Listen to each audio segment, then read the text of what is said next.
আপনার স্ত্রী প্রেগনেন্ট।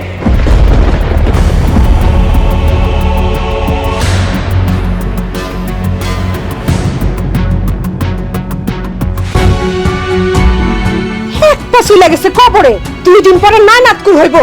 আর এই বয়সে তুমি নিজেই পেট বাজাই বসে রইছো।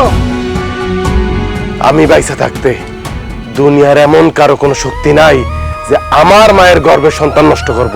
চাচি, আপনি কিন্তু রেকর্ড করে ফলাইছেন।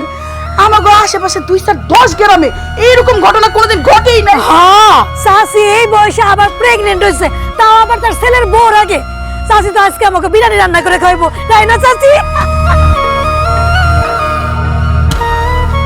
তুমি কালকে সকালেই তোমার মারে হাসপাতাল নিয়ে এই বাচ্চা নষ্ট করবা।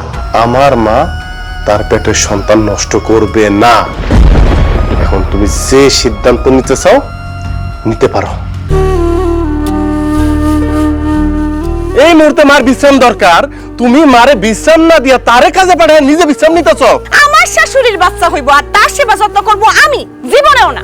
হয় না মাগো তোমার সাথে কোনো তুলনা, এই জীবনে তোমার ঋণ শোধ হবে না। তুই ওই তোর মায়ের পেটে সন্তান হইব না, ওইটা নিয়ে থাকিস। আমি গেলাম। যা।